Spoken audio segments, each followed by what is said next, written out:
and hot. Wake up, America. You've got a dog that needs walking. That's right, sunshine. Just put on a big pot of strong coffee and get ready to type your little hate mail with your opinions about kumbaya and flat earth insanity. Stand-up comedy? You want stand-up comedy? Well, we've got sit-down comedy. It's time for Coffee with the Dog. You make me laugh.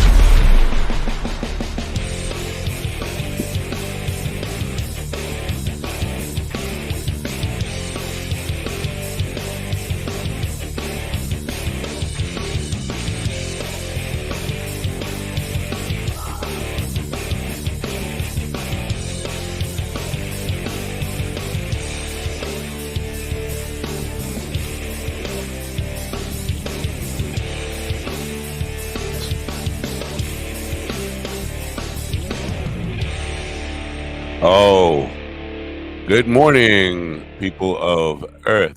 It is Tuesday, December 26th, 2023, the day after Christmas. Christmas is all gone. That's always good news for me. I look forward to the day after Christmas. It is Boxing Day. It is Kwanzaa.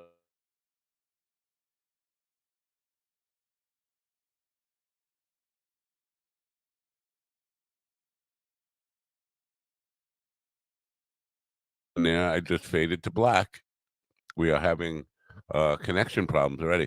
My trash guy comes on Monday, and if Monday is a holiday, they don't come, and they don't come on Tuesday, so you got to wait till Thursday. Now holidays build up lots of trash, so I'm kind of screwed there. Anyway, why did I even bring that up? I don't know.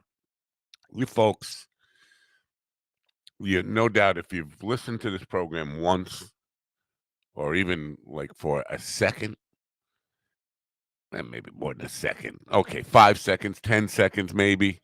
You know that I'm pretty much of a pessimistic dude on the whole. On the whole, that is. On your whole, on my whole, on everybody's whole. But for individual humans, I try to at least remain open to hope. What the fuck am I talking about? You don't know. I don't know. But I'll get there. Believe me, a little more coffee, and I'll get there. For as long as I can remember, and this goes back long before there was an internet and algorithms that tracked what you like and what you don't like, I have been reminded about Christmas Day 1914 during World War I, when the Germans and the British were involved in like the bloodiest war ever at that point, and they took off. They took off for Christmas Day. Now, the Pope had asked them to do that, but they rejected the Pope. They said, "No, Pope, we're not taking it. We're killing. It's what we do. We're here to kill." But at some point, the fighting stopped. And I believe it was the Germans who first offered the olive branch and said, let's not kill each other today. And why don't you come over for Christmas dinner across a field of bloody death? Let's stop this insanity for a day. And so that seems to be hopeful, right? There is hope in that we are capable of seeing the insanity of war, but we're just not willing to put in the energy to sustain peace, which it's hopeful and it's also pessimistic in the same breath. Hopeful that we could see the insanity of war and stop killing each other. And yet the next day comes and might as well get back to it. We're bored. Might as well kill each other again. Yesterday, and I try to avoid the news on Christmas Day, but waking up, my alarm goes immediately to Apple News. And There was peace in the Middle East for a day, calm and an eerie calm. The fighting had seemed to cease on its own, and people weren't fighting. But today, I did check the news, and here I'm going to read you some of the top stories. Ukraine says it is destroyed a Russian warship in a Crimean port. U.S. strikes Iran-backed militias in Iraq after troops wounding in drone attack. Israel airstrikes expand to southern Gaza, and it reframes focus. Armed groups kill 113 people in a series of attacks across Nigeria, and on and on. So we are capable of stopping killing each other, but we don't seem to really want it. We don't want it bad enough, excuse me, to actually put any energy into peace. So you can see why I am a pessimist, but you can also see why there is a glimmer of hope. If we could just figure out how to make it last for more than one day, a day that is truly devoid of meaning. We want to think it's the birthday of Jesus Christ. It's not. And it wouldn't matter if it was. I mean, that doesn't. That's not enough to sustain long-lasting peace. Anyway, I'm going to get off a soapbox here. It's just part of this thing is very troubling because it does signal that we are capable of living and coexisting in peace. We just don't really want it bad enough, and that's a sad commentary. Now, moving on to something a little less sad. At the beginning of the show, can I get some coffee in here? I found out, I think it was Willie that told me that was Nicolas Cage from some 1980s movie, maybe 1990s, I don't know. But at the end of that short piece, it says, damn good coffee and hot. Turns out, for the last 3 years, Facebook AI auto captions has been reading that completely wrong and telling people that it says something much different. It says, and I quote, damn good cock and hot, which probably explains a great deal of the audience who listens to this program. They're expecting something very different than what we deliver. And I'm not even sure what it is we deliver, but damn good cock is not it. I'm certain of that.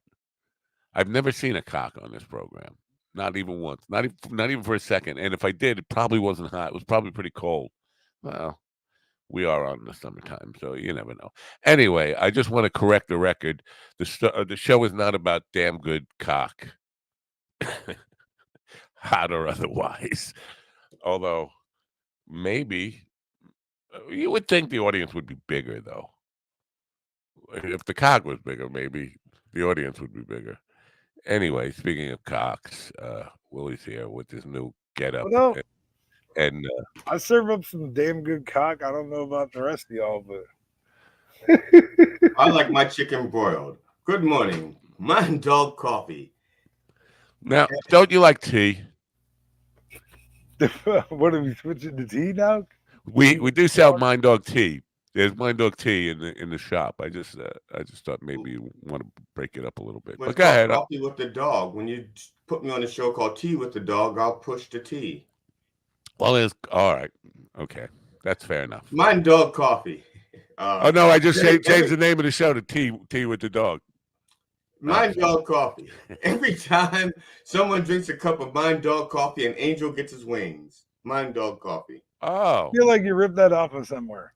yeah. Like none of the other stuff. Except for only 2 or 3 were thoughts out of my original head, and I'm pretty sure that someone had used those same words somewhere before. Wow. So you guys have a good holiday? Did you have a beautiful holiday with the family and I had a great holiday.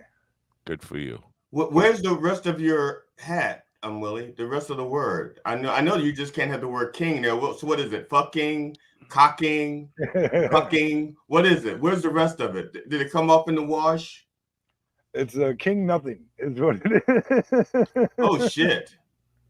Oh. Yeah, oh shit. Oh shit, he Oh, she did says. right. That's funny. No, my wife got these king and queen hats. She got hats for the show. Oh, that's nice. That's why. GD, I still need your address. I'm going to send them at the same time though. 'cause Send him I address. send the race. Send him Yeah, address. do you know what size dress I even wear? God, I hope you don't wear a dress. He By the does. way, that it's from The Rock. That Nicolas Cage clip is from the movie The Rock. I would not. I never even heard of that movie.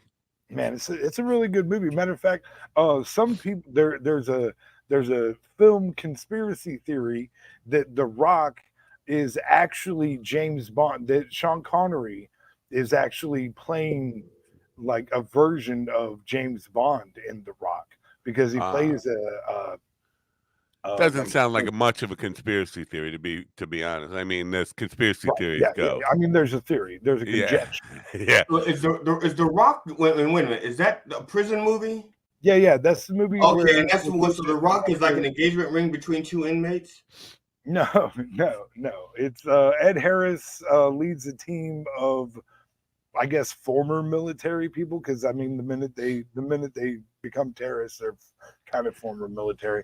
But Ed Harris leads a form of a military unit. They took over Alcatraz Island. Nicolas Cage plays a chemical weapons guy, and he's deployed to help this thing. And the reason Sean Connery is involved is Sean Connery is like buried in a prison somewhere else, and they basically unearth him because he's the only person who's ever escaped from Alcatraz. He's beating women somewhere. This is what Yeah, Sean Connery's thing was. Give He her a liked little to, schmuck. he like, yeah.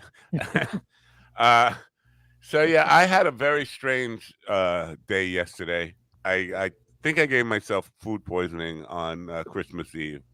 On purpose to get out of So something. you're on the toilet a lot? I- Is that what you say? Yeah, I was just in the mood to poison myself. I was just looking for, and then I ended up sleeping a lot yesterday and having some very strange dreams. And illusions of grandeur I do have, but I was on the border of having a intellectual breakthrough on the subject of intelligence.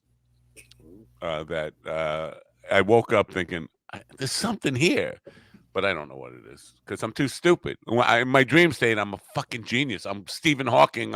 I'm coming up with groundbreaking ideas. And as soon as I wake up, it's like I don't know what that was, man.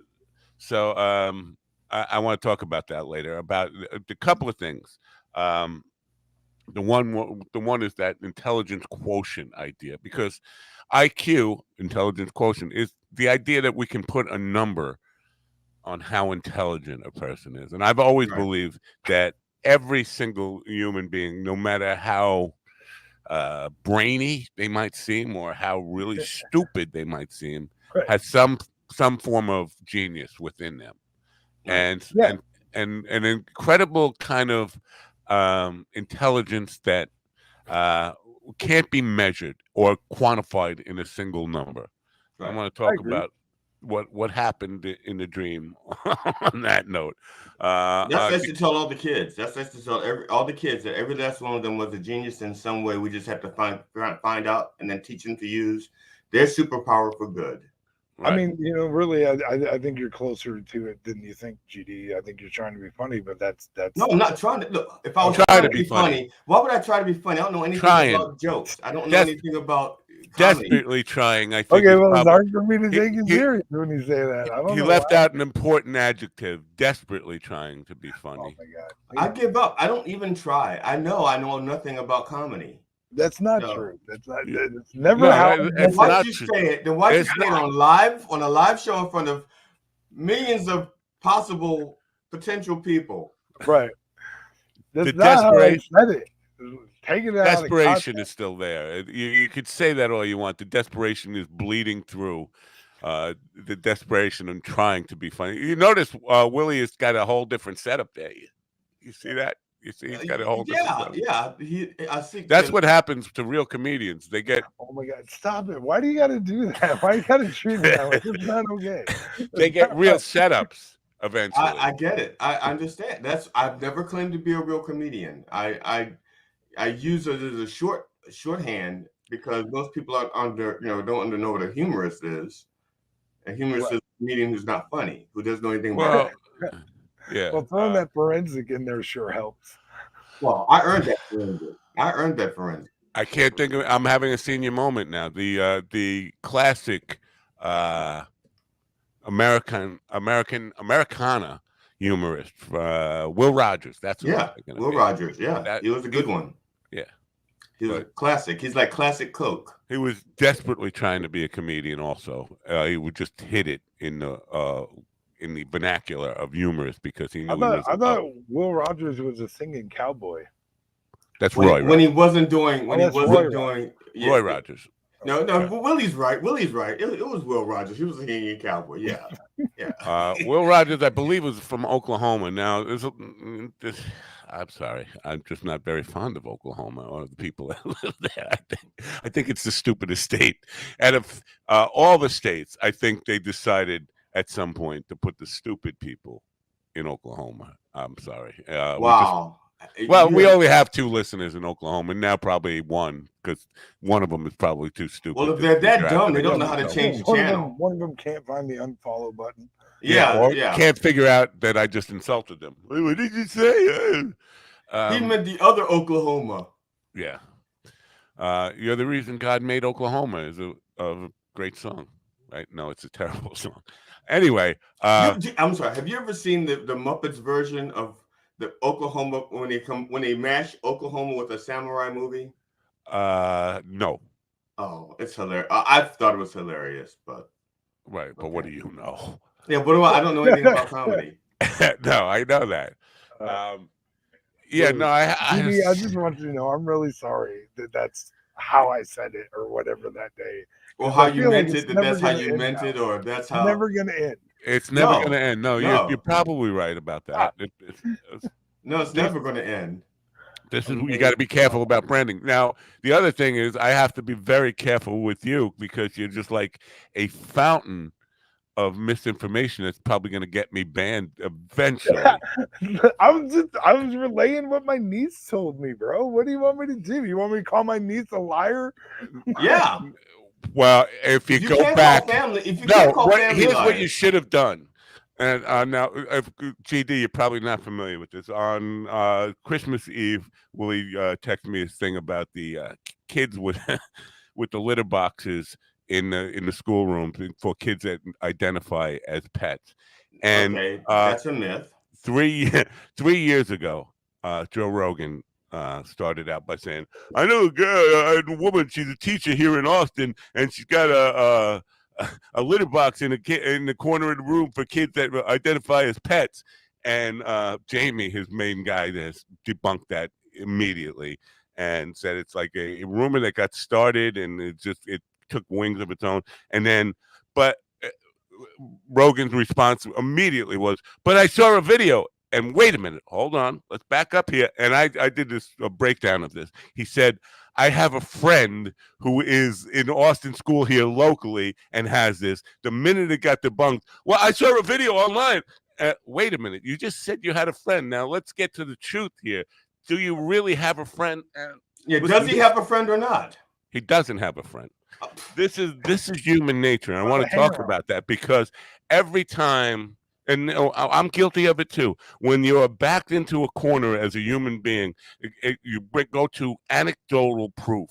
I know somebody. I heard about somebody I know locally. It's always that situation. And so it's very common to say, "Well, it's here in our local schools." I know it. As soon as somebody says, "Well, that's not true," "Well, it's here. I know a guy who knows a guy," and then it ends up being totally debunked, and you kind of backed into a corner. Now, the thing I did on Rogan was pretty brutal. I was calling him a fucking liar, and because he does that again and again. I have a friend who, and then it gets debunked, and it comes back to, "But I read it online." It's like, You know what? You should just come out and say that in the beginning, and you won't feel dumb when somebody ends up Well, debunking it. and so full disclosure, it was what my wife told me my niece said, but I can't Right. imagine my niece lying to, maybe she is. I don't know. I don't call it lying. I call it a defensive. First of all, your niece probably heard that there's somebody in the school that does that, because again, that's how it gets spread around. It's like, oh, did you hear it in our school now? So I mean, that's how it gets presented to Well, people. I'm curious as to whether or not it's actually like if they have them in the bathroom, because the way my wife stated it to me as if she was saying that they keep a litter box in the school bathrooms for the children. Right. I would like to see video evidence of that. I would love to see video evidence of that. Well, there is one school in Texas that keeps litter boxes in the school, but it's not for that. Not for kids that it could be for pets. Yeah, like I could definitely see people having pets in school now. That ain't the reason. The reason much darker than that. It's in the controlled armor-proof room that doesn't have plumbing in it, in case some mass shooter comes in and they have to bring kindergarten kids into a locked room for a long period of time.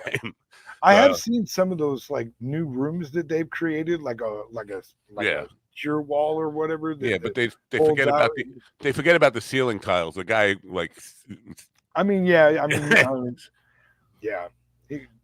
Anyway, our guest is here. We have to run a commercial before we get to, you guys get to meet her. I've actually spoken to her on the evening program. Very funny comedian, near GD, but he probably will never get to meet her because he thinks that Ron Kane is the only friend he'll ever need. So he'll probably never get out to see her. But that's nice for you. I think that Ron Kane's a friend. That's nice of you. My God, Ron doesn't think I'm a friend. Well, he's probably right. No, I'm just token. You're probably not a good friend. Ron has to keep at least one black guy with dreads in his vicinity so that he lives in a very racist town. So he has to. All right, we'll keep that in mind. Yeah. All right. Well, we need to run an ad. We'll be right back. It's time to unleash your creative excellence. Dreams won't work if you don't. They never happen overnight, and they rarely follow a straight line. Excellence is a result of the hustle, consistently pushing to do better. And success looks different for everyone. CreativeLive.com charts paths and tailors content for students, but they also encourage independent thinking and exploration. Go outside of your comfort zone. Who knows, you might actually like it. Right now, you can get up to 70% off through this exclusive offer for Coffee with the Dog. CreativeLive.com has site-wide sale for Coffee with the Dog listeners. Save up to 70% off. Go to minddogtv.com and click on the link on the homepage. Let's just fade to black right here. Okay, that's good. I like that. That's good because there was a mistake there. Black screens matter. A terrible mistake there. The 70% off expired 2 days ago, Christmas Eve. I believe there's still 15% off, exclusive offer for Coffee with the Dog. I have to update that commercial. Redo that? Yeah, probably have to redo it in some way, or maybe just lose them as a sponsor if they hear about that. If they get a lot of, listen, they get flooded with, I need my 70% off. If people were just waiting to get their gift certificate or a check from grandma on Christmas so they could buy, and then all of a sudden they get all these orders of people expecting 70% off. Could be trouble. Anyway, Steph K is a comedian. She's been a nurse her entire life. Became a stand-up comedian. Is doing rather well with it, and I believe she has a show tonight that we're going to talk about in the Pennsylvania area, near, not too far from where our friend GD lives. Welcome, Steph K. Good morning. Morning, guys. How are you? Good. How are you? Looks like you are full of energy and stuff. Wait a second. We do this. That's there better. We go. Yep. Doesn't matter. It does matter. This shows you're important. Yeah. Thank you. Merry Christmas. Merry Christmas to everybody. Happy holidays. Yeah. I see you're still in your Christmas attire a bit. Yep. did you have a now? Do you still have a big family living with you? Too big. Too big. Now, is that Too weight big. or Oh, you quantity? gotta kill a I couple just of got them. just celebrated our 1-year anniversary yesterday, and he won't move in until my kids move out. So Wow, that is unusual. that's all you- right. That's an Works. interesting. It works for us. Yeah, that's an interesting stance to take. I've I not seen that. I like it from your perspective. I don't know so much from his, but if That I gives the kids a lot of power. yeah, if I had the house and she wasn't moving in yet, I'd be No, like, you know what? It works. It works because I have 3 kids that still live here pretty much, and they're all adults, 18, 20, and 26, and 2 dogs and a cat. I mean, help And with my jobs and stuff. yeah, so he was in a relationship that was, he would hate me talking about this, but he was just with someone for a long time and stuck there. And he got his own place and he's got peace. And so we spend, 4 to 5 days a week together, and then he goes home, like I can relate. recharges his back, and I don't hate him for it. And until the kids move out, or in a couple years, we're cool with how it is. So Right. Well, I can it relate. makes for a good joke. It makes for a good joke. So I bet. But I went through similar stuff. When I finally got out of that relationship, I lived in a cabin in the woods by myself, and that's why I met my current wife. But basically, that was heaven to me. It's just this piece of not having somebody I really didn't like. You mentioned cats and dogs. Do you buy Christmas presents for cats and dogs? Well, I buy my dogs new beds every year because somehow in the year they manage to chew them up, and so once a year I buy them new dog beds if I need to. Oh, dog beds. That's not necessarily. No, I don't. I'm not one of those people that like treats their. I mean, my dogs are awesome, but I don't treat them like one of my kids, or Yeah, like I was at my stepdaughter's yesterday, and she had bought gifts for the cat and dog. It's Were they wrapped and everything? Yes. Yeah. No, not at all. That's next Not at level all. shit right there. And you write the dog's name on it. No, that's a little. Tell her that's a little overboard. Yeah, I think so. But does she have kids? Yes. And she doesn't wrap those presents. Yeah, as a 13-year-old. In reverse. Yeah. My brother was talking about that because he's going to be 13 next month, our son. And he's like, you still got a kid you buy a toy for. I was like, at 13, he goes, no, you buy a toy for a kid at 13. I remember when I was 13, he was like 20, my brother. And at that time, my only concern was stealing uppers from him so I could sell them to my friends. Like, there was I was not interested in toys at 13. I mean, hanging out with my friends. I don't know if kids have changed much since that, but I can't imagine still being a little kid at 13 even now. I mean, I don't know. You had an earlier start at some of that stuff than most kids, I would say. Like you and I started being kind of crazy early on. Like, well, for me, it was not that uncommon because it was the hippie generation, and people were getting into drugs and stuff very young. I'm talking about, well, in 1969, I was 10 years old. I was into that stuff. So, I mean, anyway, so I don't see buying toys for 13-year-olds. So, stuff, your dogs and cats belong to your kids, or they're yours? No, the dogs are mine. My daughter has a cat. So how old is your daughter? And is she taking the reason why I'm asking is a lot of times kids move out and don't take their pets with them. Well, she got a cat. She's 19. She's right now she's home, but she's actually in her freshman year in college, and she's in Florida. So she didn't bring the cat with her. So that's how it starts. How it starts. And then the next thing you know, they got their own place, their own kids. They're like, I can't have the cat because my boyfriend has a dog, and the dog is allergic to cats. Can you keep my cat? That's how it starts. Yeah, but he's a cool cat because he was raised with my 2 dogs. Yeah, but he's not your cat. My husband calls him Cat Dog. My husband when you walk in the door, he runs to the front door like a dog would. Like he's a cool cat. Wow. But he's still a cat. He's still annoying, but Is yeah. your daughter talking to you? Oh, she's heard that joke. She gave me her blessing. Okay, because earlier in this program you said he about your husband. He probably doesn't want me talking about this on because you did say some things that about your daughter that she might not want said publicly. Well, So I have the joke is formed and it does really well, and she knows about it. I told it to her, and she's like, "Okay, Mom," and I'm like, "Okay." very cool.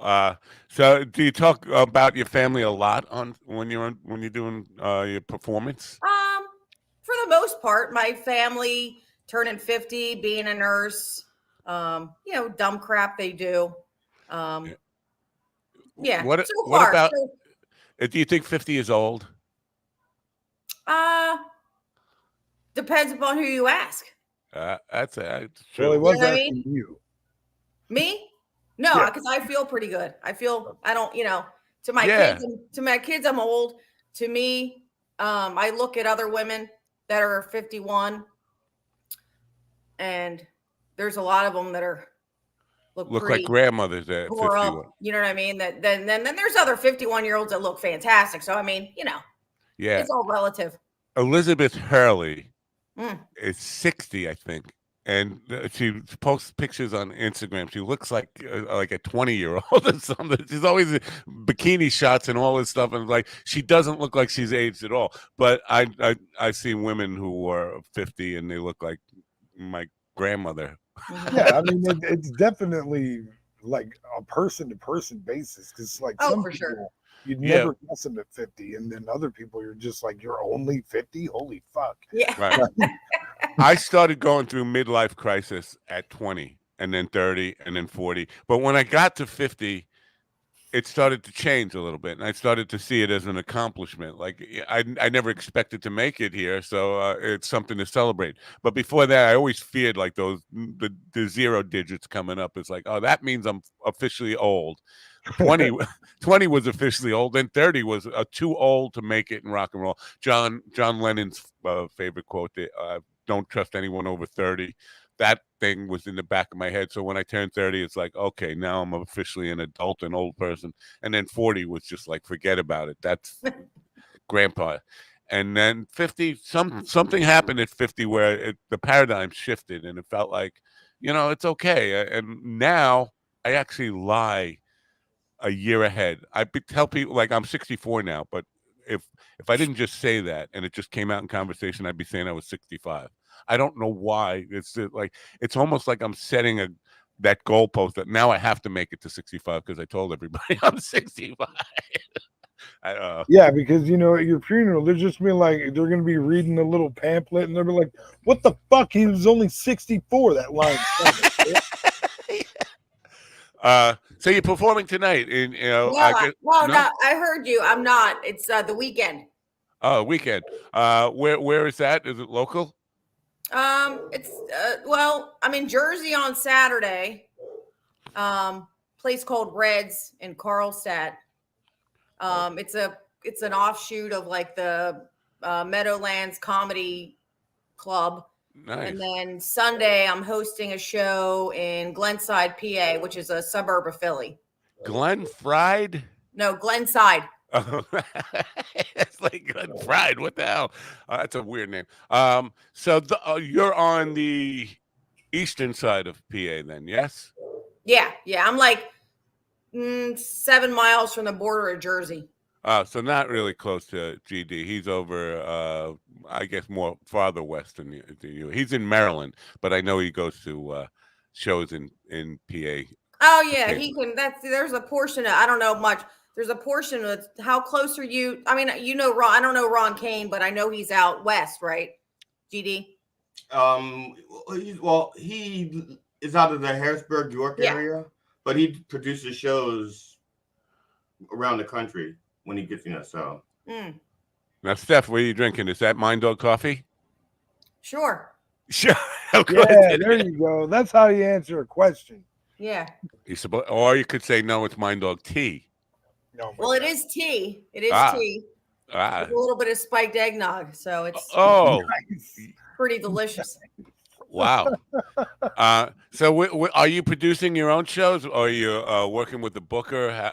What? Well, no, I'm producing my second show in February. Got a good lineup. It's like after Valentine's Day. I did my first one last year. It was really good. This one I'm hoping will be better. I don't work. I just really people, reach out to me and ask me to do shows. So I guess I work with some bookers. Right. My son last night was like, "Mom, you need a manager," and I'm like, I don't think I need a man. I don't know. I don't. I'm new and I'm new, so I don't know if it's too early to get a manager I or don't an think it's agent. ever too early, but what do I know? I know less about comedy than GD does, and that's That's saying a lot. Yeah. Damn. But I don't, because this has been a subject I've been thinking a lot about lately. So, because I have a contact with a guy who is a high level booker, but we were thinking about, sometimes it's better to wait until you got all your ducks in a row to approach those people to see if they can help with your career. I don't know about that though. It's one of those things where I guess that's another thing that is a very personal decision. You have to make it case by case. Well, I don't know if you need to be like a headliner before you can do. You know what I mean? Like I'm not a headliner status, but I'm just not sure what's the. I think if you're not, it might even help more because listen, they have their headliners set up. Sometimes they are pressed for finding a good feature act or opener, and that the openers they usually go local.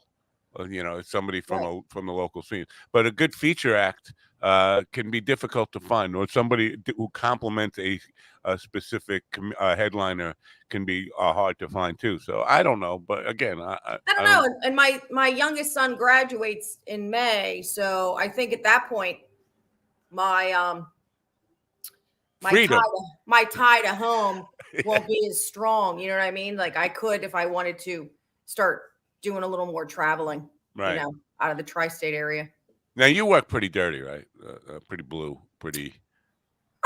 Here's I always had a conversation. My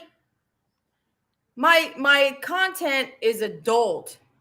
I mean, I have some clean jokes where I can not say, anything.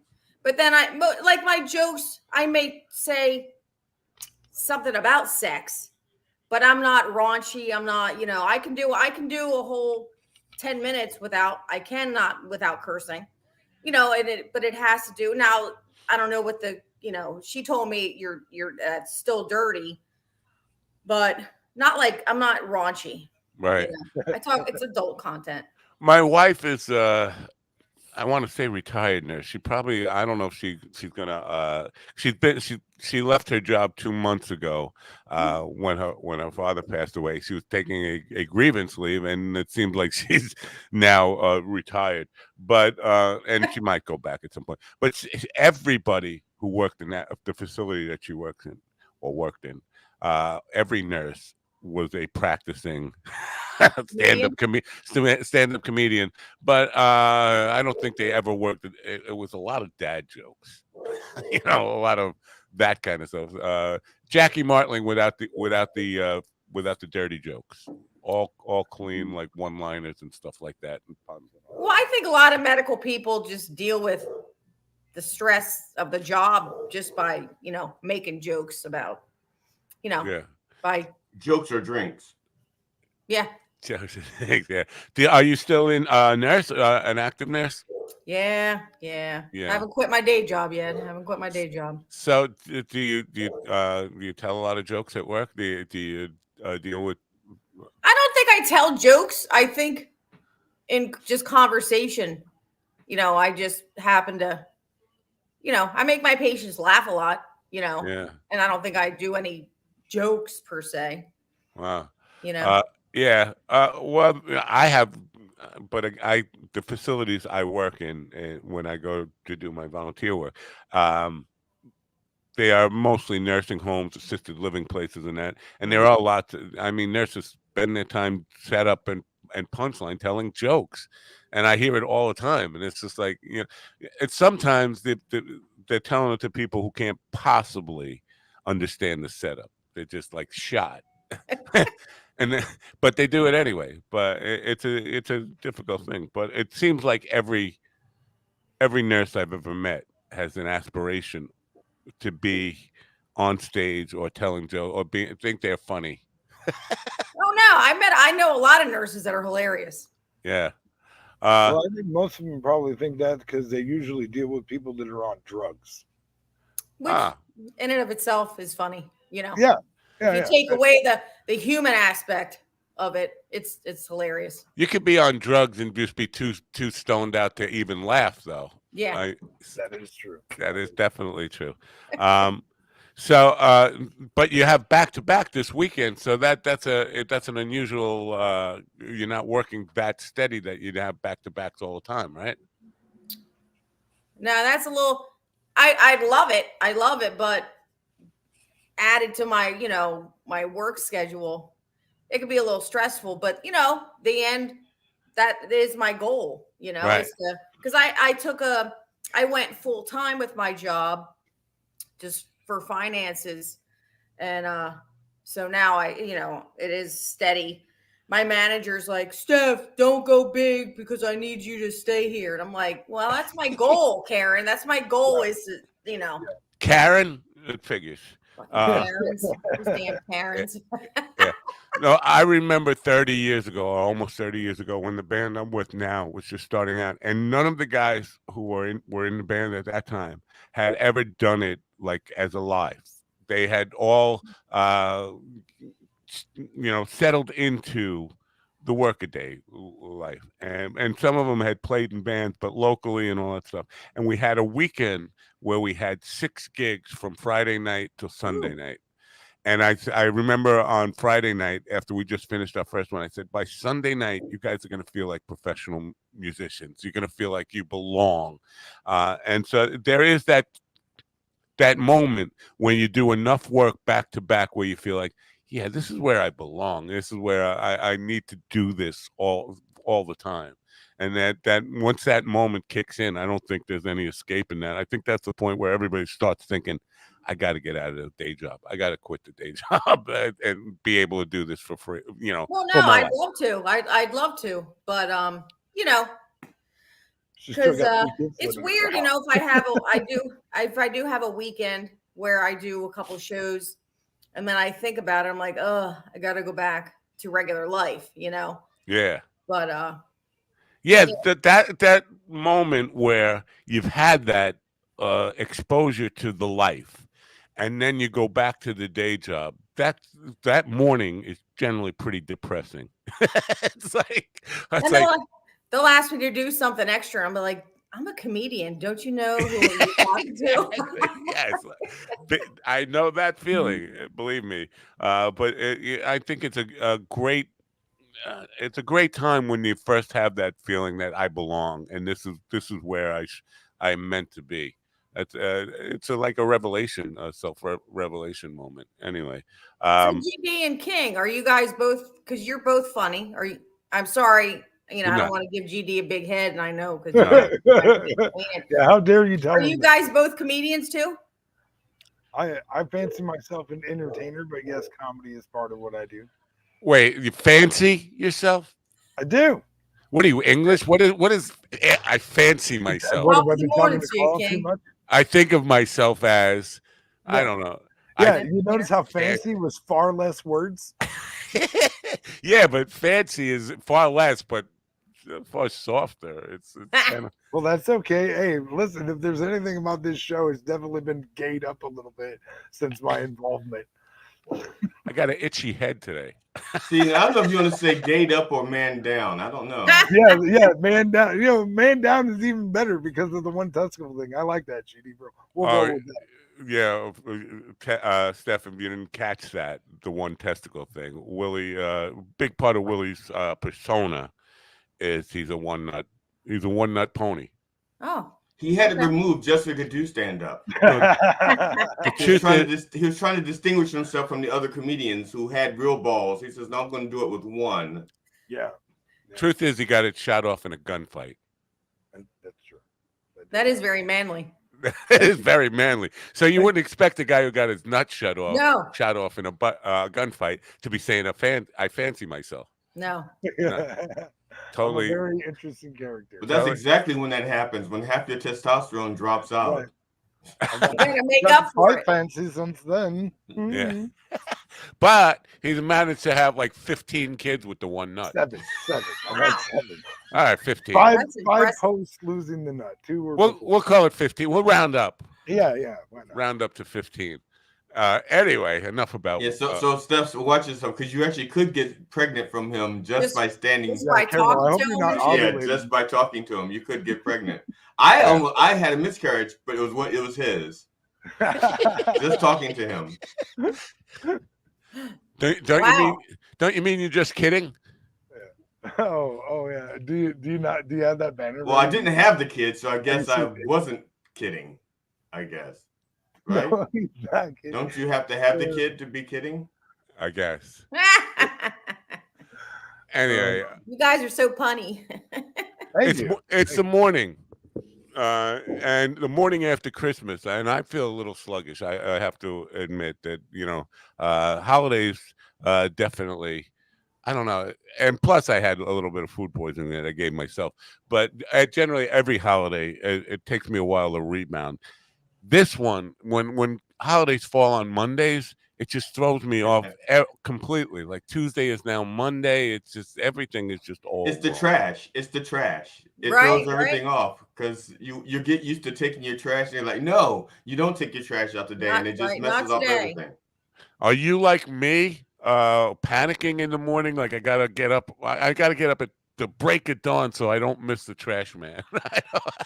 Well, I have to put mine out at night. That's my son's job, so he does that at night. Yeah, I would never do it at night because we have too many wild animals that will tear it apart no matter how secure you make it. I don't put any food. There's nothing in my trash worth eating.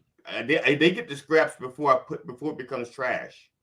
So there's nothing in there worth eating for them. That's nice. Just throw the bills in that you're not paying this month, so Right. Now, how long before you take that tree down? Do you wait till little what they call actually? We started a couple years ago. My birthday is the end of January, and my daughter's birthday is the end of January. So we leave it up until after our birthdays. Is it a real tree? No. Oh, okay. Yeah. By then I have a January birthday as well, and I wish they would have kept our tree up to celebrate.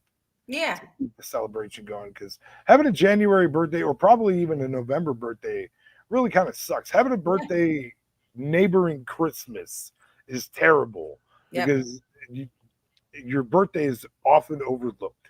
My friends list on Facebook had like 10 friends who had birthdays on Christmas Day. That's got to be weird. As a kid, it's got to suck. It's like, you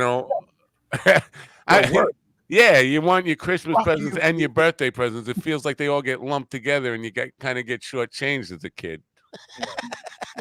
When we decided to get married last year on Christmas Eve, I thought that was like the most romantic thing, and then this year, nobody gives a shit because like everyone's thinking about Christmas. So I just made a post on Facebook just so everybody could say that happy anniversary, because nobody even remembered it was our anniversary. Did you have a big wedding? No. It was kind of, we just planned it in a month.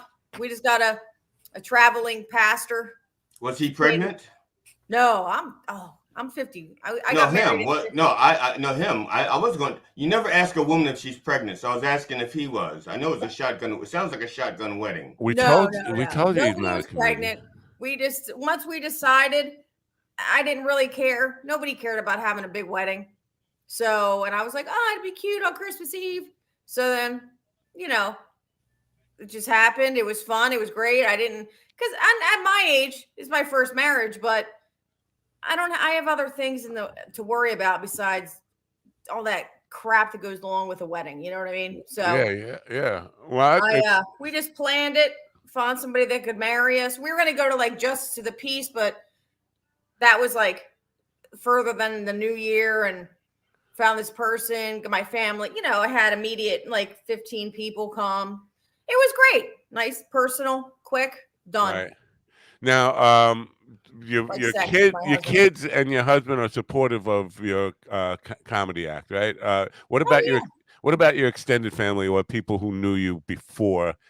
Are they supportive? Yeah, they are. It's weird. A lot of people were like, they weren't surprised that I was doing it because they're like, you've always been funny. I'm like, my kids they don't think I'm funny. Of course not. My mother, she's still like, are you still doing that? Are you still doing it? I'm like, doing what? Where you get on stage and you tell jokes. I'm like, "Ugh, yes, Mom, I'm still doing it. She When you get on doesn't stage and like you it. tell, She doesn't. She has no clue. I mean, before I started, I had no clue. But she's like, I had one joke, I haven't finished it yet, about her being a racist because my husband's black and she is 81. So She I says had a no. joke about her being racist, and she's like, do you always have to tell jokes about your family? She's like, she's like, I hear other comedians, and she's going back to like, early comedians, like her comedian. She's like, they didn't talk about their family. And I'm like, I'm pretty sure they did talk about their family, but I haven't finished that joke. But my mother has she has no idea. Yeah, my husband's the one that encouraged me to do it. Now he kind of regrets it because I did some jokes about him. But yeah, everyone's pretty good. so Now, when you started doing comedy, since your husband encouraged you, did y'all have like ground rules? Like my wife and I have ground rules when I started doing comedy. just No, we for never point of established reference, we never established any ground rules. But at some point, no, I've made fun of pretty much everything. And he's like, but now I kind of put those jokes to the wayside to do some more mainstream, because not everybody wants to hear a white woman hear that her husband's black. There's audiences that don't appreciate that. Right. So since then I've started doing some more socially acceptable yikes, hits. yikes! Yeah, I know. That's the But- death of comedy, I think, when you have to worry about what can I say. Yeah. No, it's not about what can I say. It's that if I go into a suburban white room full of 50 and over white people, the men, some of the men automatically are just like, Right. what what I can't say. They're just, If I may, that this is what they're thinking. Oh, she knows what a real dick looks like now. What the fuck? That's what they're thinking. I know. I've been that guy. So a lot of those bits I packed away they're still there, but maybe if I get a little, before, I don't want to get canceled before I can make it. So like Right. I if I want to go to Iowa and I want to go to Nebraska, See, I have a different opinion, and doesn't mean that I'm right and you're wrong. But I think you do want to get canceled before you make it. That's the more. I mean, look what happened to Shane Gillis. He got canceled right before he made it, and he blew the fuck up. The world we live in, negative publicity has become so much more powerful than positive publicity. Really? It's incredible. no, but not if they think,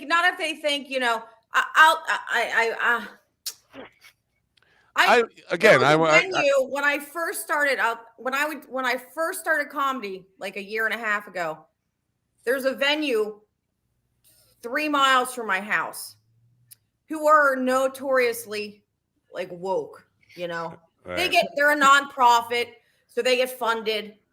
So they said, open mics, no hate speech. If you have hate speech, and I just completed my class at Helium in Philly. Had a 5-minute bit. It killed. Sorry, I know it's stupid. I was new. It really, my graduation was everyone cracked up. There's a bit in there that I don't do anymore about I had an Asian ex-boyfriend named Tyrone who grew up in Newark, New Jersey. And I mean, it was funny. It was funny. I have the audio from it. I saw the audio, but not any, Did they And call him? my instructor, my classmates, all, they thought it was hilarious. But there was one part where I say, I'm not sure how his parents got from China to Newark. I said, I think maybe they asked for directions to New York and their English sucked, so they heard Newark. Right. They got lost. And then I said, and I think maybe they were driving around the streets lost like the Asians do. And I said, and they went down a road. They went down a road full of stray cats and dogs. And they said, we're opening a Chinese restaurant right here. Now, I did the bit. It got a lot of laughs. I had a couple Asians come up to me after the show, and I was a little worried. And they were like, that is hilarious. And then my one of my best friends is an Asian, and her husband, they're like, Steph, do more Asian jokes, do more Asian jokes. But I did that bit at the place, and they asked me to get off stage because they said it was hate speech. Oh. Now, nobody knows me as a person. They don't know, but they took from that I was racist against Asian people. Right. And I said, but I'd been a comedian for 2 months at that point. Yeah. And it was a stereotype joke for me. And I love, I'm not a hateful person, period.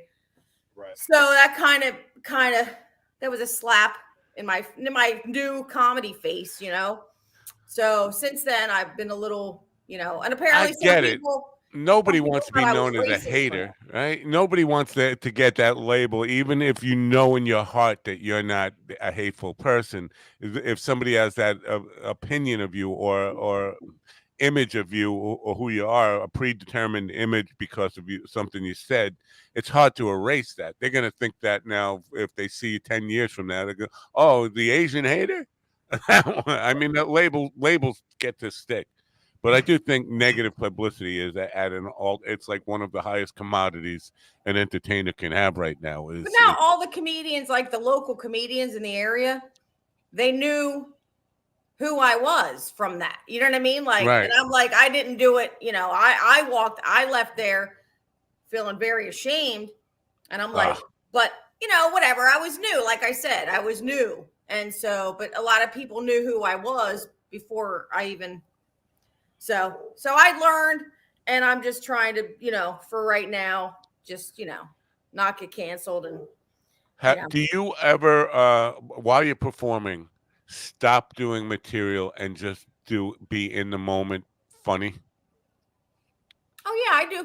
I have some bits of me doing some crowd work. That's not. I'm not even thinking about crowd work. I mean, just an off the cuff, something from the audience member. Yeah, I have some. I have some, some little video clips of me just doing some, I've hosted, I host sometimes. Being a host, you have to be able to, be in the moment. In the moment. Yeah. I saw Dice Clay being interviewed by Howie Mandel for Howie's podcast that he does with his daughter. And he was talking about when they first got started. I didn't even know that Howie Mandel and Andrew Dice Clay were close friends and part of the La Jolla Comedy Store, regulars. And they knew each other then. And Dice Clay was talking about being on stage before he was Andrew Dice Clay, before everybody knew the character. And he said, I was just searching for something funny. Like most comedians, I didn't have like an hour's worth of material, but I was doing extended set, and I was just searching for something that was funny. And he used a piece of Howie's act, and he got off stage, and Howie was there. He said, Dice, you you just did my stuff. And he said, I know, I'm sorry. I caught myself as I was doing it, but it was too late. I was already in the bit. But he said, I was just searching for something funny, like, just trying to think of stuff that was funny, and that came out of my mouth. And as it did, I knew I did the wrong thing. I'm sorry, it'll never happen again. But it got me thinking about how often that happens when you're in your developing stage of your comedy career, where you just, forget, or whether you forget the script that you have or your plan for the night, and you just like standing there in the moment, like, what can I say now? And then something comes out of your mouth that's unexpected and all that kind of stuff.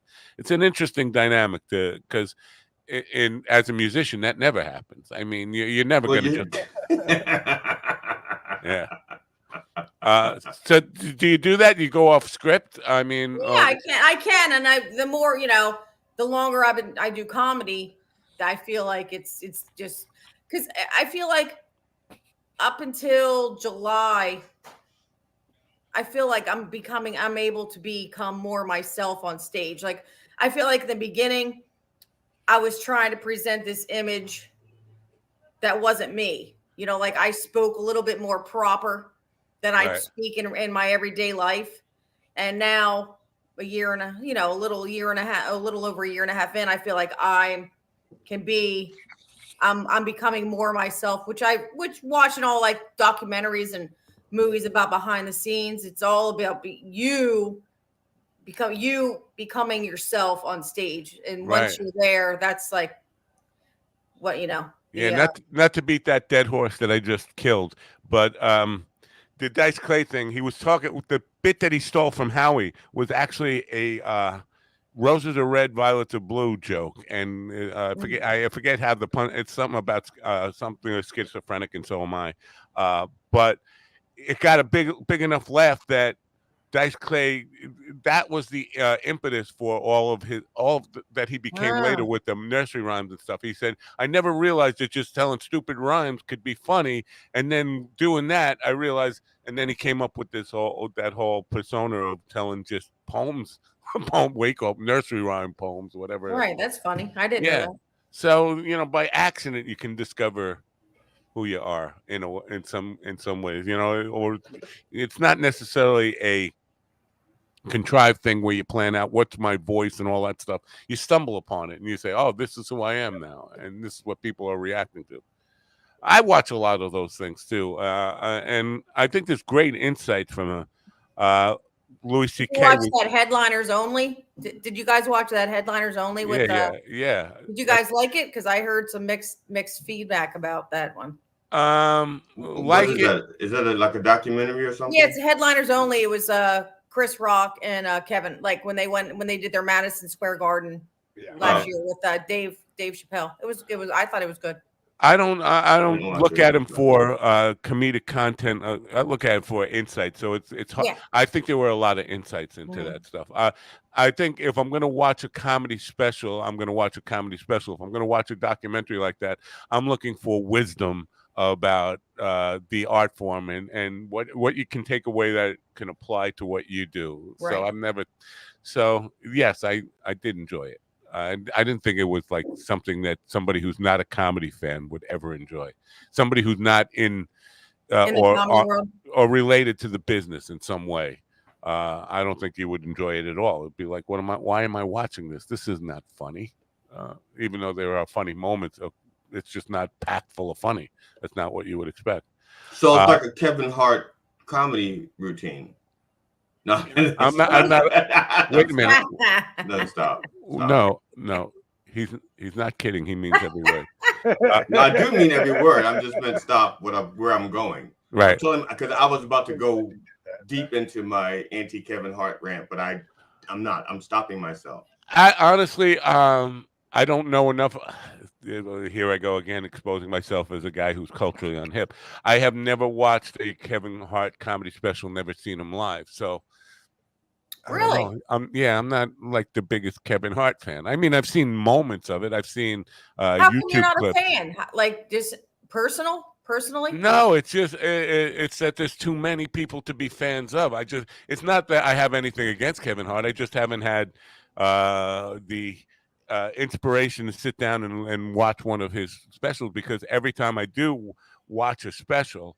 It is somebody that just somebody I want to either have on the show or somebody I'm interested in that moment, and I'll go watch their special. But I don't have time to sit down and watch every comedy special that's out there. And he's never performed in my proximity where I said, "Oh, I got to go see him." Plus, when he did perform at Foxwoods, the tickets were $485. I was like, I could go see Doug Stanhope for $40 that same night, or I could go see Kevin Hart for $480. Who am I going to go see? I'll take the $40 one. That I'm cheap that way. Yeah, practical. Yeah. But Louis C.K. was another one who, this is not from a documentary or something, it's from a podcast, but he was talking about the inclination to just try and follow the algorithm to be what's funny right now. He said, people will say that I'm from a different era, but the era he came up with, you learn comedy by going out and see what people think are funny, not what a machine thinks is funny or a computer. And he says the death of comedy in his mind is comedians trying to figure out who they are and the voice they should be presenting to the world by what the algorithm rewards them with likes and comments and views and that stuff. I think there's a lot of truth in that. I think Well, go ahead. I would say it's more so. Listen, I think the more honest you are about what your voice is, your true voice, then what you find is your audience. Because I think that too often I know for me, I've gotten caught up in the idea of I want everybody to like me, and Ain't happening. I don't really search for that anymore. I want the people that are my people to like the shit out of me, to love everything I do. You know what I mean? And I think the only way that happens is when you find your true voice and use it. You know what I'm saying? No, I hear that. I agree with that. I mean, in all my new comedy, I agree with that. Yeah, I think there's a little bit of a danger in taking that too literally, in that I want everybody who likes me to love everything I do. The minute you don't do anything bombs, it's like you're beating yourself up over it. Like they don't love everything I do. Well, right, yeah. I mean, you gotta make allowances for everybody's not gonna love everything. Yeah. But I think what I mean by that is that the people in your audience, when you do that, when you're true to your voice, the people that are in your audience base, they're going to connect with the things you put out there. Not necessarily everything you put, but there's somebody else in that audience that will. You know what I mean? Like, yeah. Ian seems surprised about the $489. Well, Foxwoods Casino. Maybe Kevin Hart doesn't get that like when he does Madison Square Garden. I mean, he did Sioux Falls. They were pretty spendy for Sioux Falls. I mean, they were at least 200. I know that. Right. Yeah. So I think 200 to 300 is probably the norm for those guys who do amphitheaters, let's call them, or stadiums or whatever that. Right. But the casinos definitely jack up the price a little more. I think Kevin Hart is probably the highest ticket out there. The thing is, and this goes back to the whole political stuff for women in comedy. Nikki Glaser, who was really at the top of her game at the time that I'm talking about with the Foxwood thing, she was getting $30 in the same venue. Wow. Yeah, $30. Yeah, that's a drastic difference. So that definitely speaks to the amount of respect that women are still not getting in comedy. So, and that's unfortunate, but it's still part of the reality.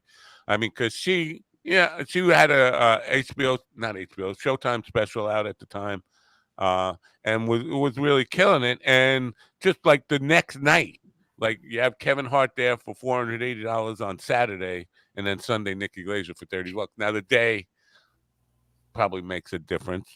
Day of the week definitely makes a difference. Yeah, but I think Kevin Hart probably has a bigger name, right, than Nikki Glaser. Yeah.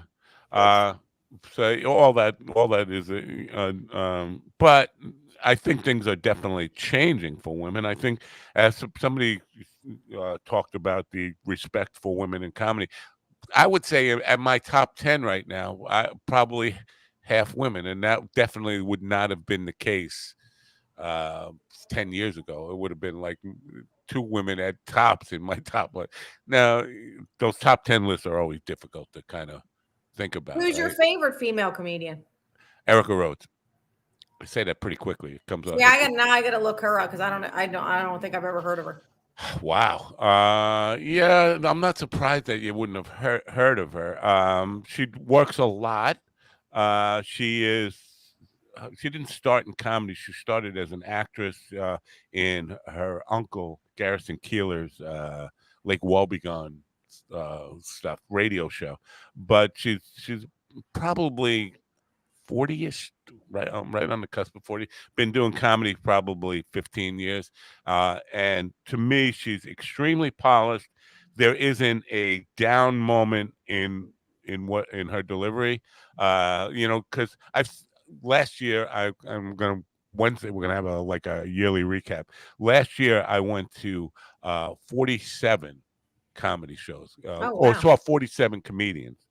And so I get to analyze and see, and almost everybody, top big name people, they all have a lull somewhere in their game. Like they keep you laughing hard in the beginning, and then you hit this lull, and then for the best ones, have a strong close.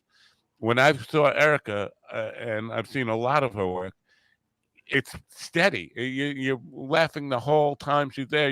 There is no lull. And I think, you know what, at this point, if you say, who's your favorite comedian? Forget, you can take the female Right. out of it. She's up there. So Cool. anyway, who are you from? Who do you take inspiration from? Well, I'm my favorites. There's no, I don't. Bill Burr. Yeah, Love Bill Burr. he's angry, but he's I mean, angry. I'm going to sound, yeah. Dave Chappelle. Yeah. Well, Chappelle isn't. I like Dave. Chappelle's changed, right? Because he's getting a little more like he's going through his Carlin phase where he's thinking that he's got to lecture people on what to think, as Like opposed TED to just Talk and shit. Yeah, but Yeah. I feel like we threw him into that position. or you just naturally evolve into that position, as because people tend to put comedians on a pedestal and think that they're up there speaking truth, and then at some point that truth becomes, I don't know, like a prophet in some way. Like, we have to follow this guy. He's got an insight into the better truth on reality, or better grasp on reality than most of us. Listen to what he says, and then we start to take it. That happened to Carlin, and I do think at some point George Carlin became a college professor rather than a comedian. But there was still funny. But I was talking about this last week. I would laugh on the inside, but I wouldn't laugh out loud. I wouldn't go to a show and just like uproarious laugh. Chappelle, when he was younger, you could not go to see him without your sides hurting, your face hurting from laughing and smiling the whole bit. At the end of it, you would need aspirin. And at this point, if he reaches that point 2 or 3 times in an hour, just for 1 or 2 lines, I think you're fortunate. I think he has become professorial. So. Yeah, I mean, he definitely has like super long setups to what his payoffs are for sure. Right. Now, is that something you strive for?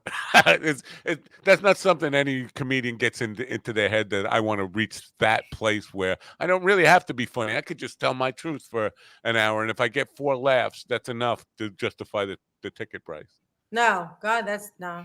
Yeah, I would. And you know what? I don't know if any one particular comedian is inspirational. I just think the ease. What I like is the ease at how they talk on stage. You know, like how they seem to be themselves. That's my inspiration. That's where I want to be. Not, any person. Like, I like Samore. Samore is hilarious. Right. But like, there's nobody, because nobody's me. Right. Yeah. So some people have been like, you're kind of like, a Roseanne Barr kind of comedian, but Does I it, don't by think so. that they mean you're like mentally unstable? Yeah. Roseanne has become a flat earther, by the way. This No, my brother's a Don't flat say it. earther. It's so Yeah, embarrassing. no, at CPAC last week, she gave an hour speech, and she didn't get any laughs, which is Oh. very. But it was to kids. You know, CPAC is for young Republicans, and she gave this speech to them about how the Earth is flat, and she was dead serious. She wasn't kidding. It wasn't comedy. She was so. Wow. But with Roseanne, that could be gone tomorrow. I mean, like she's Nazi 1 minute and then anti-Nazi the next minute. She's, very schizophrenic in that way. It's maybe I'm just putting this out there because I lost track of Roseanne Barr a long time ago. Maybe she's working on a new routine and she thought CPAC would have been like a safe place. It was like her open mic. And now that she realized the flat earth jokes aren't going to work with the young kids, she's going to try something else. So she'll try to do conspiracy to be funny with next time. Possibly, but Ah, I don't think so. I think she definitely sees herself as a political truth teller and a person who's going to save the world from wokeism at this point. So there's that. Anyway, not to get on the whole political because I'm not a big fan of Roseanne. I think she's crazy, and I think she needs help. I think she has nobody in her life to say, maybe you want to calm down with the flat Earth stuff. You have a friend? Did you say who's a flat earther? My brother is a flat earther. Really? Yeah. Do you have patience for that? Oh, he's my brother. I love him, But Yeah, but that wasn't the question. Of course you love you, but do you have patience for? Do you try to change the subject when that comes up? yeah. We let him go. We let him go, and then then we have to change. It's hard. It's really hard for me to keep patience with those people. I want to just get to the bottom of what's really bothering you. No, because then he'll pull out like graphs and charts and all the research he's done, and I'm like, no. It's got a whole thing for setting up a No, yeah. You know what would cure him? You know what happened? You know what it was though? He used What? to be. He's kind of got an addictive personality. So he went through a stage where he was addicted to Percocet. He would, alcohol, cocaine, and then he got on Suboxone to get off that. Got addicted to the Suboxone, and now that he's sober, well, now that I think he's evolving into this, introspective, So I think it has to do with his evolving from all that. No, it's a lot of that, and I think the one thing, and I don't know this for a fact, but I think one thing that would change a lot of flat earthers' minds is if they went to the Southern Hemisphere, because most of them, the Southern Hemisphere presents a huge problem for them in terms of their logic and all that kind of stuff, and the ability just to see the Southern Cross and not be able to see the North Star once you cross the equator. Makes it that kind of blows their mind and blows the whole argument out of the water. So I think if we could take all the flat earthers and just take them on a trip down to the Southern Hemisphere for a weekend, we could get rid of that problem and leave them there. Leave them there. Now, let's go into the plugging stage again this weekend. The times and venues for the show. Saturday night, New Year's Eve is called Reds in Carlsbad, New Jersey, which is, I guess, right down the street from, what is it, MetLife Stadium? What is it? Right. Yeah. That's right up the street. It's an offshoot of the Meadowlands Comedy Club. That's at 9:00 on Saturday night, which is kind of late for an old person like me. And then Sunday night is the Royal Glenside in Glenside, PA, and that shows 8 to 10. And then they're doing like a an after like a 10 to 12 party Wow. for New Year's Eve. Wow. So New Year's Eve for comedy. I've never been to a comedy show on New Year's Eve. I've been to performed a lot of music shows and basically took off the last 15 years to not do New Year's Eve, or about 12 years. But this is to my have, first time being away from the house on New Year's Eve. And I Right. talk to the kids, they're like, we don't care. I'm like, fine, whatever. right. Whatever. So are you going up before midnight or after midnight? She's doing 8 to 10. The show is 8 to 10. Oh, that's not New. Oh, that's not enough money. No, that's not even New Year's Eve. I apologize. I wasn't paying attention. Right. No, I was looking at my Oh, you I was weren't looking at paying- my calendar and I just He was reading Twitter. you know, I Sunday, was- Oh, no, that's Sunday my is job. Sunday is New Year's Eve, 8 to 10. right, yeah. And then somebody told me that that's not even a great night for comedy. The night Yeah, before, apparently, the night before is the better night for comedy. So That's what I was thinking. That's why I just brought it up. I mean, I have never been to a comedy show on New Year's Eve. I don't know what the energy is going to be like, but I do think what I wanted to ask you about because Northern Jersey on Saturday night and then Southern Jersey on Sunday night, right? They're very different cultures, attitudes. The Northern Jersey people are more like New Yorkers. They're more hard. I don't know. Maybe I'm because I'm thinking Philly's a hard town too. So, but have you done both? Have you performed in Northern Jersey and Southern Jersey? I haven't performed in Southern Jersey, but I have done Northern Jersey. I've done New York City a couple times, but to me, I don't really.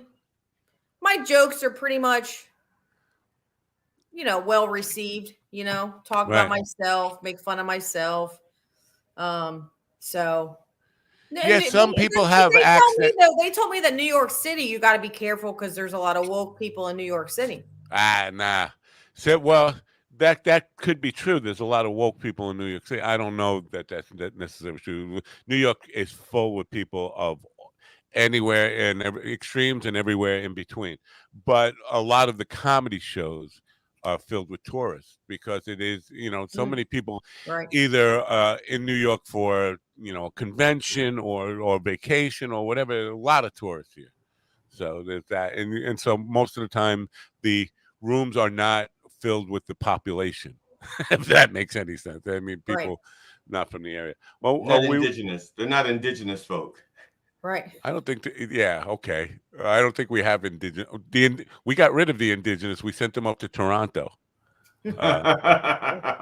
It's true. I could talk about that, but yeah. So I wish you good luck with this stuff. I mean, New Year's Eve.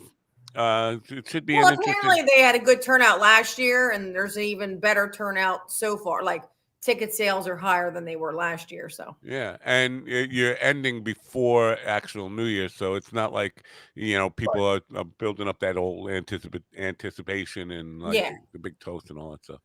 Anyway, thank you for coming, and thanks for having me again. Yeah, thanks, guys. Nice to meet you. Good luck with your shows this weekend. Right, thanks a lot. Bye all right, for now. Have a great day. Bye. Let me change this layout here for a second. There you go. This one? Yeah, this one's better.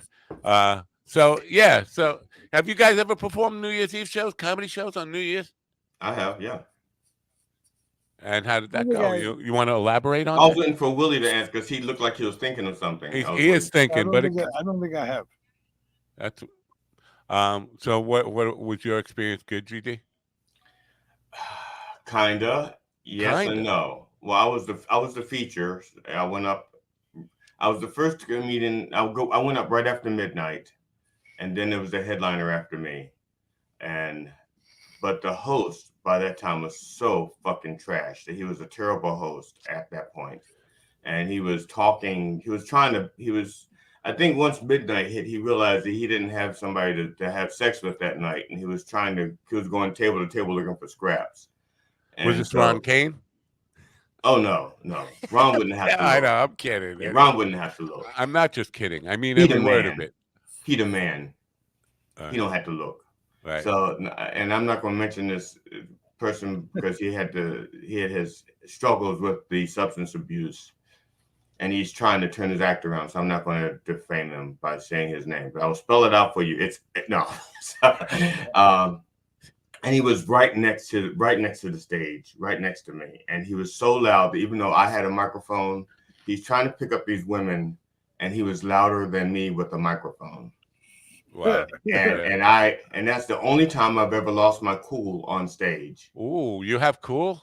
I did have cool, and I lost it. You lost it. I lost it with them. Keeps it in the dreads. And I yelled, I looked at him, I said, man, would you shut the fuck up? They don't want to fuck you, man. Just shut the fuck up. I'm trying to do a show here. And then I turned around and I still had the anger. People didn't realize that was not fake anger, because they were used to me. Because the audience, because I was a feature, I had some of my people there, and they know I could do like a roller coaster of emotions with my act. Like I'm doing like rage, but it's not real rage. It's just, but the people who know my act know that. But when I did that, they thought that was part of my act. And I still had the rage when I turned around. I was trying to I want to try to go back into GD mode, but I still had the rage from the fucker over there. And I was like, so let me tell you. Wow. Next time you do that, let me know so I can lower your microphone for that. But I just realized what a fucking liar I am. Because I said I took off for like 15 years of not doing New Year's Eve with the band, but me and Mikey have been doing duos on New Year's Eve at Garden Grill for the last 9 years. Because it's in all my Facebook memories. The thing is with that though, it ends at midnight, so it doesn't feel like a New Year's Eve show. When you do it right up, the party is always after midnight on New Year's. Yeah, see, we did this show was this comedy show started before midnight and continued until like 1, so we did the countdown, we did a break from the comedy, did the countdown, dropping balls and shit like that, and then I came up. Well, what does Willie do then? Well, I didn't know Willie back then, so I probably, wouldn't have. I don't know the answer to that. I ascend when there's not balls dropping. I ascend. He drops ball. So I lost my cool, and it took me like 30 seconds to get it, maybe 30 seconds to get it back. And the only reason why I got it when I realized it was because I made eye contact with a table, and they were just gaping, and their eyes are like, "What the fuck is he doing?" And then I realized that I still had the rage. I was doing my material, but with anger. And I realized I had to stop, and I looked at the audience and I apologized to them. I apologize for that. So I lost my cool. I said, I'm going to get it right back. And I went back into it and then got the comedy going again, got the audience laughing again. Well, I can relate all too well. What I had a similar moment, but it was the end of my radio career, my terrestrial radio career. 1990, I think it was 91. I think it was 91. A friend of mine was getting married, and so I was taking off to go do his show, and I had somebody subbing for me, and at least for the first hour, and I was going to get to the studio late. What happened, Willie? You got all disconnected? I'm going to mute you while you're fixing stuff over there, because you're buzzing out. Anyway, so I went to this wedding and I got tanked. I got drunk. I split my pants on the dance floor. And that was kind of embarrassing. And that led to me drinking heavily. I dashed out and got a new pair of pants and came back to the wedding, but then got hammered. And I showed up at the studio, and my friend was trying to sub for me, but he couldn't. He was stumbling. He had never done it before, and he thought he could do it. And he was nervous, and he was freaking out. And I walk into this situation where he's got Tony Danza on a phone line, and the engineer couldn't put him through. And I'm drunk, and I start yelling at the engineer about why you can't put a phone call through. And then at some point, fake rage turned into real rage, and I couldn't pull it back. And I ended up with F-bombs, and I was yelling "fuck" into the microphone. Yeah. And I picked up a television monitor that was over my head in my studio room and was ready to throw it through the control room glass. Everybody ran out of the studio. They're gone. They abandoned me. The entire crew left me there except for my friend who was subbing for me. And he said, Doug, you can't do this. Consider the alternatives here. And basically talked me down off the ledge of throwing a TV. And in those days, TVs were big, heavy. Oh yeah. So, but that ended my radio career. So, yeah, rage can definitely, if it gets the best of you on stage or in performance, can definitely ruin your life. Yeah, I'd lost it, and like I said, if I had not made eye contact with, I think I would have realized it anyway, because I'm generally self-aware of what I'm doing. It's just that this guy, like I said, I used to book me regularly. The thing is, he was starting to get to the point where he had a comedy career, and his comedy career and my comedy career were like going two different directions. You know, he had plateaued and was like telling the same stale material over and over and over again. And I was constantly coming up with new stuff. And it got to the point where I'd be featuring, and I'd be on my way up to the stage, and he'd go look at me like, I need you to do 3 less minutes. I'm like, you don't tell me to do 3 less minutes. I'm walking up to the stage. No, you don't do that to me. So, and yeah, I don't know. I don't know if that would really bother me that much. I don't know. I say that, but well, I didn't. I said because he cut my time because one of his friends showed up, right, and he wanted to put them on. He's like, no, if they're your friend, they should respect the fact that they should understand this is a professional show. People pay money out there. Honestly, I would probably have a negative emotional reaction to that in that situation. Definitely. But give me a day or so to think about it, and I'll think, well, I shouldn't have. But probably in that moment, I would get all butthurt by that, and would just like overreact to it. And it's just that when people, like I said, I don't do jokes. I don't do like joke. I do short stories with jokes in the middle of them. So when you tell me to cut out 3 minutes and I've got like a 15-20 minute set, and I've well rehearsed it, I've timed it out. So then I don't understand why, because why not just make the show 3 minutes longer? 3 minutes is not going to kill. You know what I mean? So why not just keep your 3 minutes and give the guy 3 minutes at the end or whatever? Like I said, I don't tend to try to rationalize. I try not to. Like I said, there's certain parts of the comedy click business shit that just don't make sense to me, and I refuse to try to make it make sense because it's just not right. That thing where you're shaving minutes off of, especially if it's just 3, that is really baffling. Because, like I said, the audience isn't going to say, "Oh man, that show was really long. It went 1 hour and 3 minutes." You know what I mean? Yeah. It's like they aren't even going to notice. I think maybe, wow, look, an hour went by, because an hour. There's no difference between an hour from the right. audience perspective. There's no difference between an hour and 3 minutes. From and believe me, I've done 90-minute sets that have gone over by 10, 15, 20 minutes, and people were like, I didn't even know you'd gone over. Right. I have to tell myself, because I've realized that some asses aren't programmed to sit in chairs for 90 minutes. Did you pull yourself out and couldn't figure out how to put yourself back in? Is that the problem? Yes, no, and not exactly that.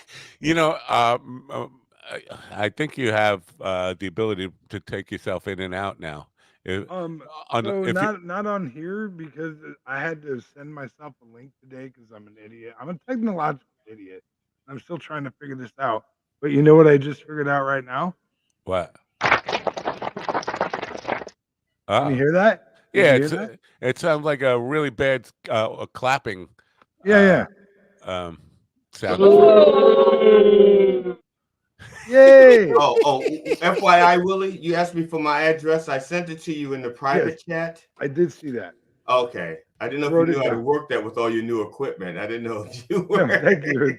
Yeah, but I wrote it down. You didn't give me a zip code though.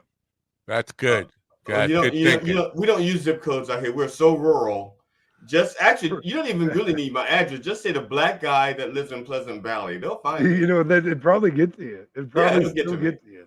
Now, You have to say the black guy with dreads because there are 3 other interracial couples out here. So do you sing the monkey song of Pleasant Valley Sunday over and over again out there?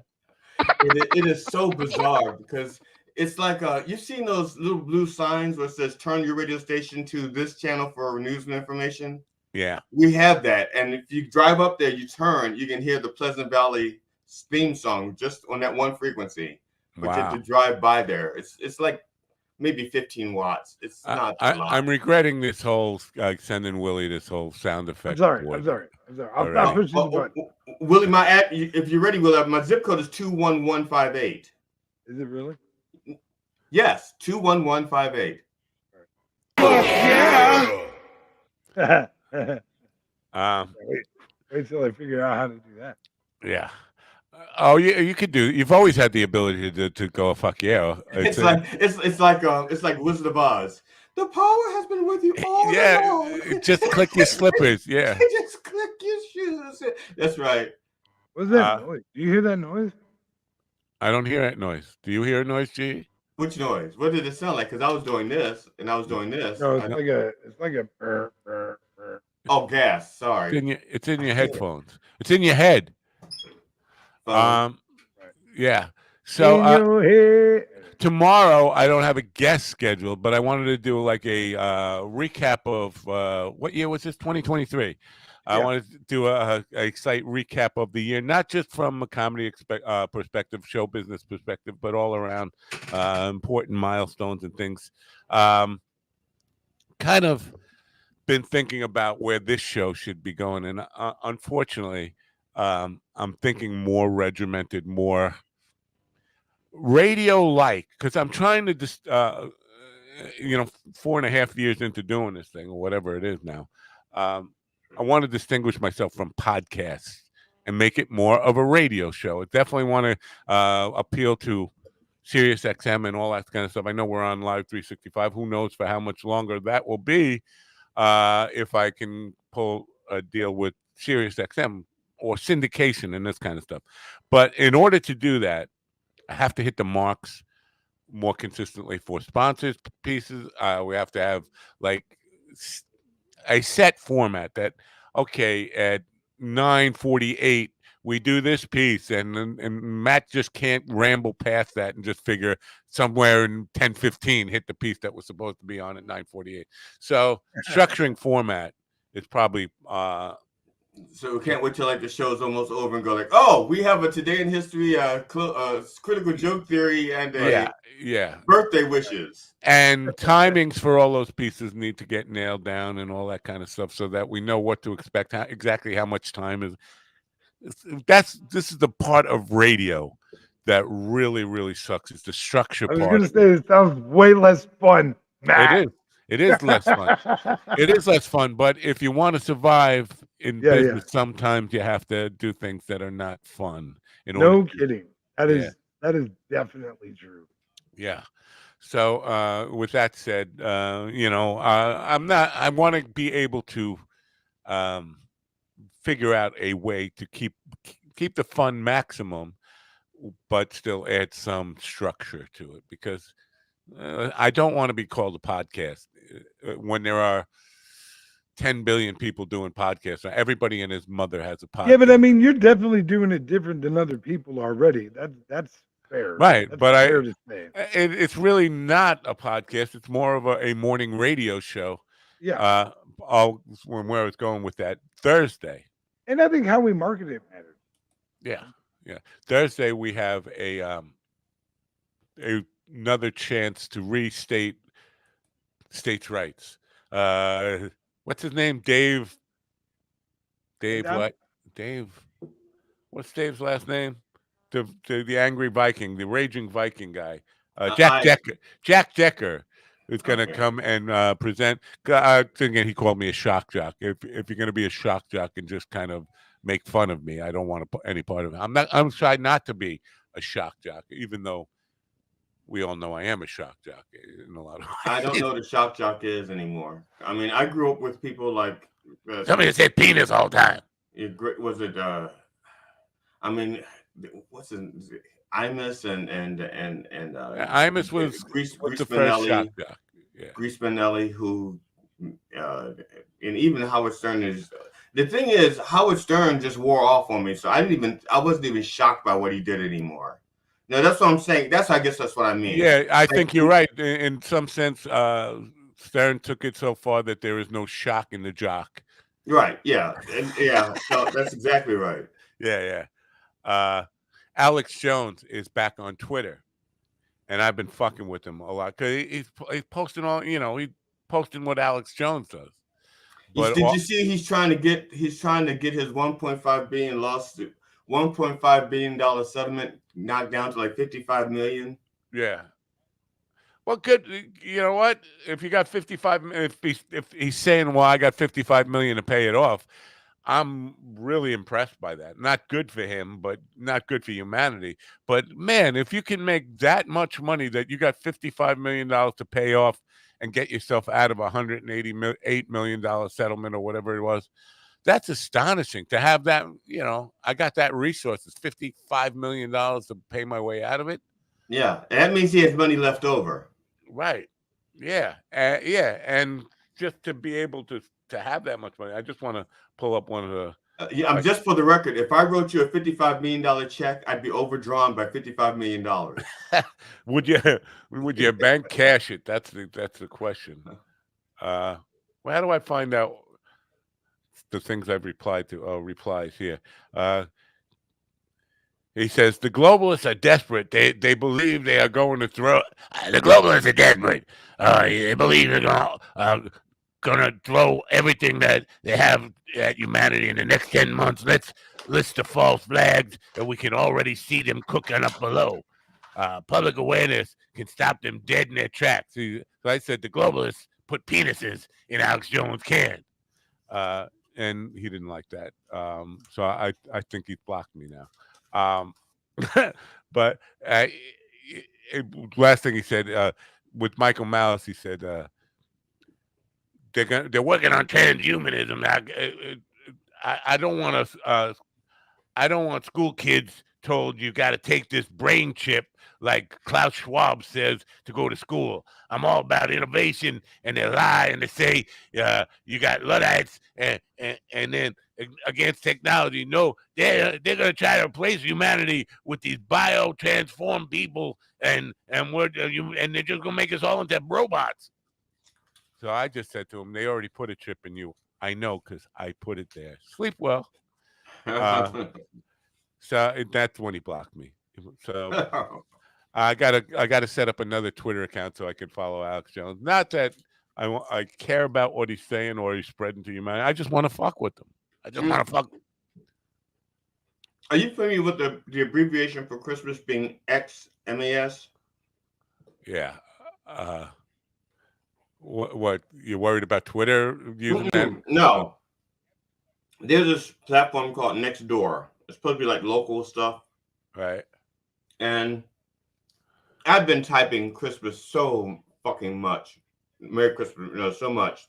You did Xmas and somebody got pissed at you. Yes, I did Xmas, and I started getting the hate mail. And they're like, it's not Twitter miss. It's not Twitter mix. Twitter miss. Twitterness. Twitter miss. and it said, say Merry Christmas. And I'm like, fuck you, I'm tired of typing. Right. So I wrote Happy Christmas just to be a dick. Well, not to be a dick so much. It's like, you realize that the Xmas has been like around way fucking much longer than the Twitter miss. And where did that come from, really? It's Christ cross, that kind of thing. Yeah, but it's not a cross. Now I just want to, because Trump went on a rage tweeting Christmas bender but one of them was really funny. I wanted to read it. Can I find that?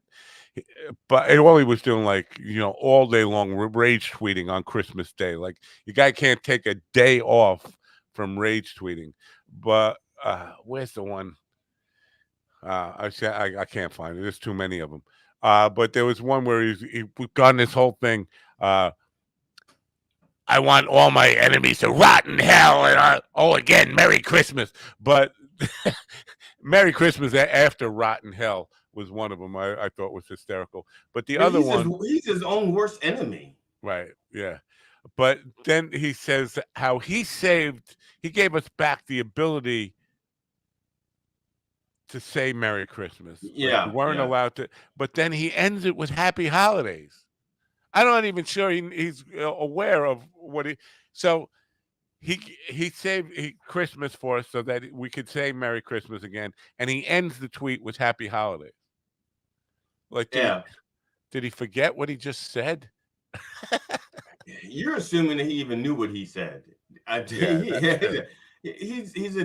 He's just an attention-seeking whore. I mean, he really, really needs the approval. He's an attention-seeking whore. Imagine though getting up at they start at 2:00 in the morning, 2 a.m. He starts rage tweeting and put out like 67 rage tweets yesterday on Christmas Day.